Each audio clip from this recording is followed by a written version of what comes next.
Hello बच्चों, let's read a given question. The question says the magnetic field at point P is option A mu naught I by 4 root 2 pi A and it is coming outside. Option B given a mu naught I by 4 root 2 pi A going inside. Option C यानी 3 mu naught I by 8 root 2 pi A outside. Option 4 mu naught I by 8 root 2 pi A inside. So to understand this given question, we need to understand about the key concept of magnetic field due to a wire. Right, so हमारे पास दो cases होते हैं. एक होता है for infinite wire magnetic field. Let say हमारे पास एक वायर है of infinite length and if you wish to find at a distance R from the wire at point P. अगर हमें मैग्नेटिक फील्ड लिखनी है तो हम क्या लिखेंगे? Magnetic field at P will be given by the formula mu naught I by 2 pi R. Right, अब यहाँ पे we need to also be careful. अगर हमें इसका डायरेक्शन निकालना हो, so for direction we will use right hand thumb rule. अगर let's say current I is flowing in the upward direction in the wire, so we need to put thumb in the direction of the current और finger को हमें curl करना right hand की, so that finger जब हम curl करेंगे so it will move inside और inside को हम प्रेजेंट करते हैं क्रॉस से. So here the magnetic field will be inside and it will be having a value mu naught I by 2 pi r. ठीक, अब बात करते हैं कि सेमी इनफाइनाइट लेंथ की. अगर हम वायर की बात करें, सेमी इनफाइनाइट वायर के लिए जो रिजल्ट होगा, जस्ट उसमें फ़र्क ये होगा कि सेम सिचुएशन कंसिडर कर लेते हैं बट सेमी इनफाइनाइट है, so just we have to divided by 4 pi r and it will be again inside. Right, so these are the direct result of infinite wire and semi infinite wire. Right, so that we need to keep in mind. अब main जो हमारा actual formula है that is we can remember it mu naught I by 4 pi r into, यहाँ पे हम लिखेंगे sine five one plus sine five two. अब ये फाइव वन फाइव टू क्या है? It is we will write it over here. अगर हम यही केस को कंसिडर कर लें, सो लेट्स से ये जो दो एंड है वायर के, ये हमारा है आर. सो ये एंगल जो है it is five one and जो यहाँ पे हम इसको क्रॉस को यहाँ शो कर देते हैं और ये जो एंगल है ये है हमारा five two. Right, so this is what the thing we need to remember. अब यहाँ पे फॉर सेमी इनफाइनाइट वायर की अगर हम बात करें, so five one five two की वैल्यू क्या हो जाएगी? फाइव वन फाइव टू की वैल्यू हो जाएगी 90, क्योंकि इनफाइनाइट लेंथ की वायर के लिए this will be subtending 90 degree at point P. So sine 91 will be 2. So ये रिजल्ट हमें डायरेक्ट ये आ जाएगा. So we have to remember this result and इसी रिजल्ट से we can derive all the necessary relations. Right, so अब बात करते हैं हमारे क्वेश्चन की.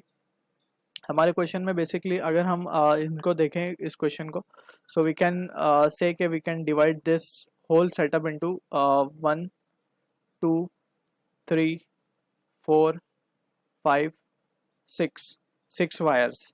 राइट, अब बात करते हैं एक एक की. तो अगर हम बात करें magnetic field eight point P, अगर हम बात करें फर्स्ट वायर की, सो फर्स्ट के लिए पहले हम पूरा लिख देते हैं कि वेक्टर्स हम क्या क्या होगा.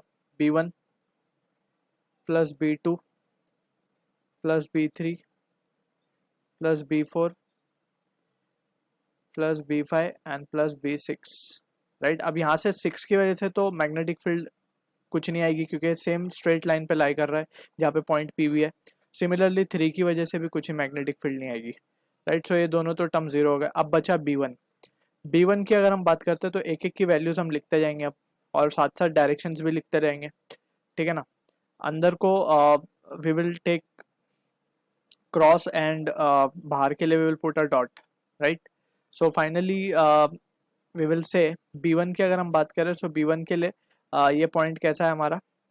वी कैन से कि अगर इस पे हम एंगल को सबटेंड कराएं, सो या फिर डायरेक्ट भी हम लिख सकते हैं इस रिजल्ट को. एक एंगल तो डायरेक्ट हमारा जीरो हो जाएगा, फाइव टू हम देख सकते हैं, और फाइव वन की value we can see from the figure. हम देख सकते हैं अगर हम इसको थोड़ा सा सबटेंड करें, सो ये एंगल तो 45 हो जाएगा बिकॉज ये ए है, ये भी ए है.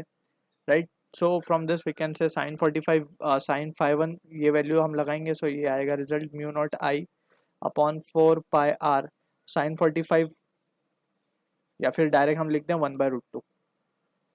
राइट, और एक के लिए तो जीरो हो जाएगा सिंपली. ठीक है, और अगर हम डायरेक्शन निकालें सो it will B inward. Plus, अब हम बात करते हैं B2 की।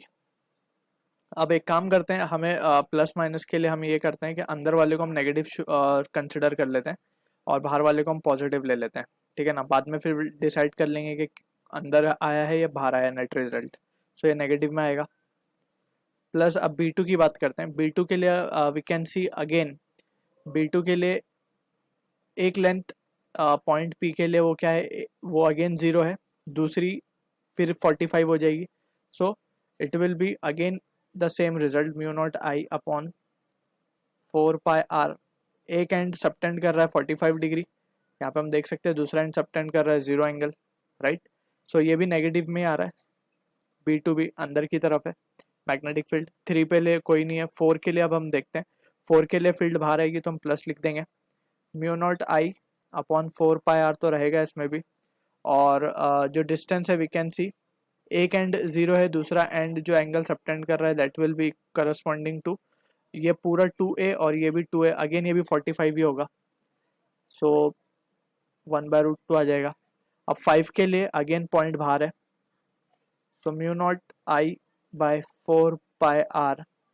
और अगर हम देखें तो एंगल एक एंड सबटेंड कर रहा है 0, दूसरा एंड सबटेंड कर रहा है 45 again, right.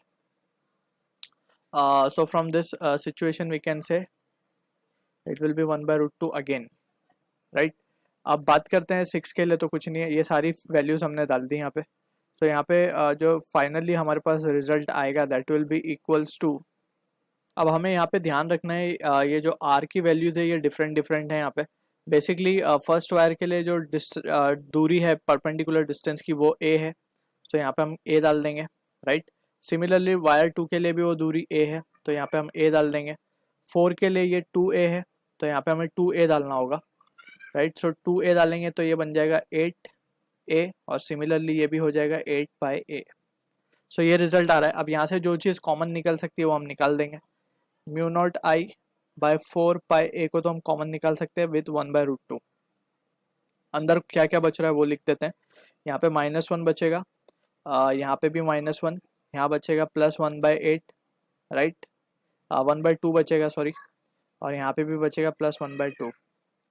So we can see this result can be written as mu naught I by 4√2πa, और ये तो हो जाएगा -2 + 1, राइट। सो फाइनली जो रिजल्ट आएगा हमारे पास वो आएगा -1, यानी कि ये आ रहा है म्यू नॉट आई, और हमने माइनस को अंदर माना है, दैट मीन क्रॉस आएगा ये, divided by 4√2πa। So this is the answer to the question, जो कि मैच होता हुआ दिख रहा है हमें ऑप्शन नंबर बी के साथ या 2 के साथ। So I hope you understood the solution. All the best.